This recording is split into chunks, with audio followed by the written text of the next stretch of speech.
After a year on the road, I thought I'd get tired of traveling. The endless clatter of railways, highways, and everything in between.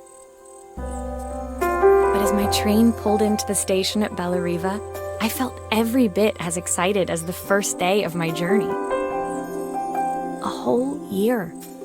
It felt like a lifetime. The places I'd seen, the people I'd met, of course, the forgotten treasures I'd given a new lease of life along the way. I'm a restorer by trade. Bringing our most beloved possessions back to life is what I love to do. I'd been traveling for months, working my way from one town to the next, fixing everything from family heirlooms to VCRs. Bellariva was my chance to take a break. Unfortunately, that would have to wait until after I'd unpacked.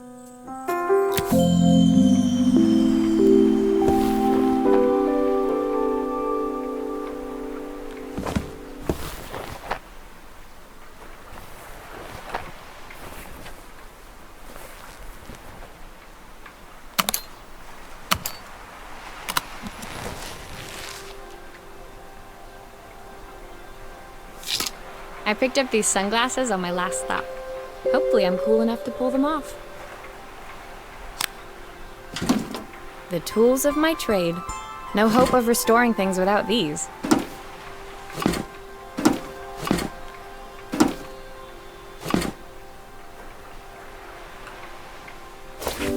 My favorite overalls. These will never go out of style.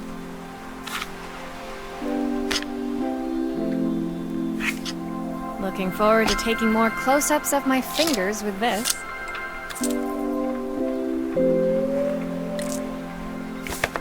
My passport. Not many blank pages left now. I'll hand these out once I'm settled in. Fingers crossed they get me some work.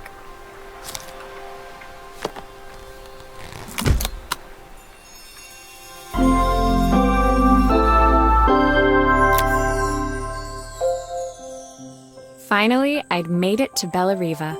I'd come for the food festival, taking place in a few days' time. After living off TV dinners and instant ramen for the last few months, I was craving a decent meal. Of course, I'd need to earn enough money to pay for it, so I figured I'd head out the next day and find some work. My parents never wanted me to go. They wanted me to stay in their shop and have a simple, stationary life. I knew there was a world out there, beyond the four walls of our antique store, that I had to be a part of. I daydreamed constantly about the weird and wonderful places each of our antiques came from. I loved figuring out their stories, revealing the memories hidden beneath the screws and wires. My story in Bellariva began with a little girl, and a voice she was longing to hear.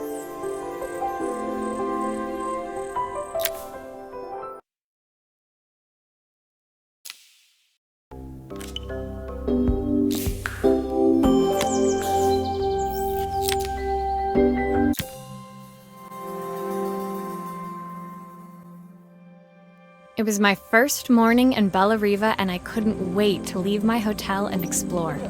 It was a quiet town, its streets and alleyways basking peacefully in the hot morning sun. In the main square, meanwhile, preparations were underway for the festival in a few days' time. As I handed out my flyers, I wondered what the people of Bellariva would need me to fix. So far, everything here seemed perfect. I was starting to worry I'd made a mistake when I felt someone tapping me on the back. Hi, I'm Izzy. Do you know how to fix things? It was a little girl, maybe 7 years old, who must have gotten hold of one of my flyers. She rummaged around in her backpack until she hauled out a battered red cassette deck. My tape is broken and I can't make it work anymore. I tried to fix it myself, but there's this metal thing in the way. Can you try?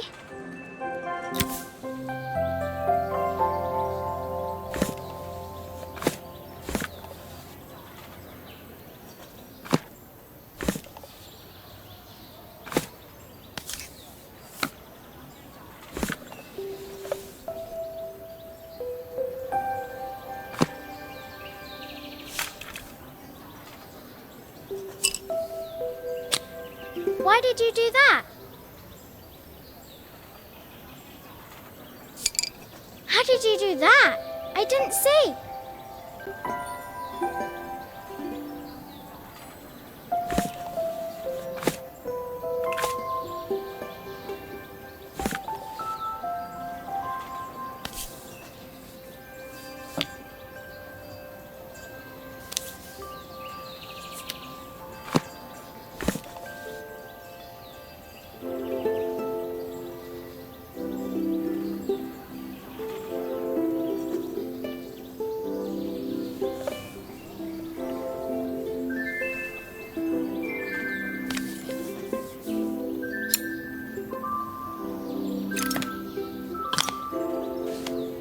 Aha! Those batteries look like they need replacing. Luckily, I have some spares.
Will you dream a dream for me?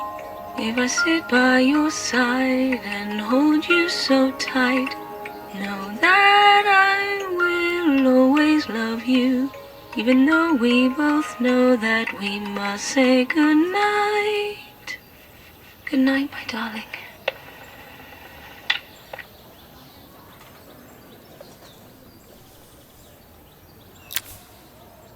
When it finished, Izzy picked up the tape deck and tucked it carefully into her backpack. Thanks, Maria. You're the best person at fixing things ever. No problem. Who was that singing? They're very good. It's my mum. She's not here anymore. Izzy trailed off. It was the kind of silence a cassette tape would never be enough to fill. When Izzy's friends called for her, she dug deep into her pockets, looking for something to pay me with. Eventually, she produced a grand total of a stick of gum, 3 mismatched buttons, and a yo-yo. I usually preferred a check, but Izzy looked so serious, I wrote out a full receipt.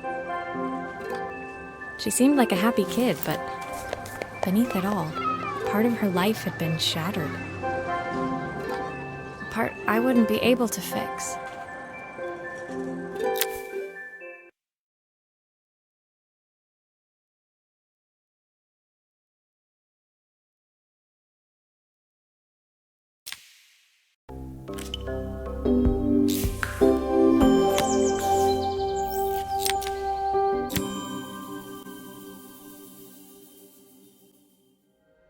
My first repair complete, I spent the rest of the day doing small jobs in and around the square. I was exhausted when I got back to my hotel and found a message asking me to make one more visit. The address led me to a quaint little house, a stone's throw from the beach. Bathed in the evening light, it looked beautiful, in spite of its flaking paintwork and chipped tiles. The front door was opened by a harried-looking man, still dressed from a long day at the office. Are you Maria? My name's Joseph. I'm Isabel's father. I'm so sorry she bothered you this morning. Please, come in. I'd like to settle up properly. On the mantelpiece, I saw the remains of a broken statue. Without thinking, I picked up a fragment. Ah, my father's statue. What's left of it, at least. Yet another way I'd have disappointed him. It survived 100 years in this family. But 5 minutes with Isabel and Do you think you can salvage it?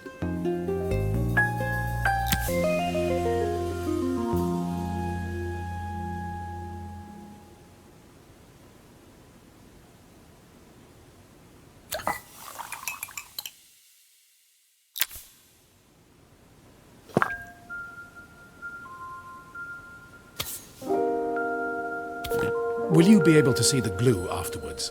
I don't want people seeing the cracks.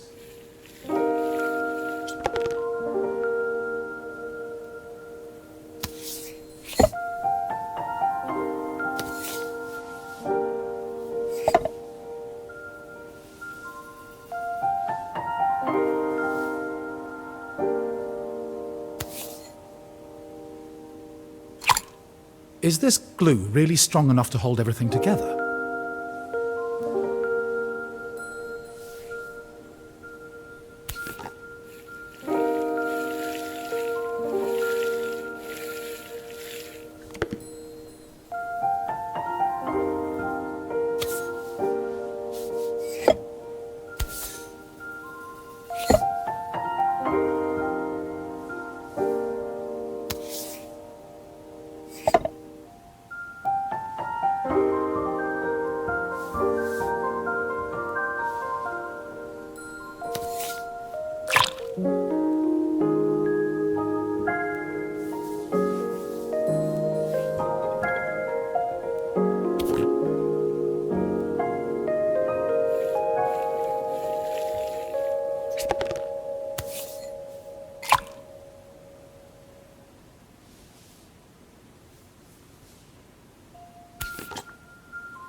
Sometimes I think my daughter should come with a warning label.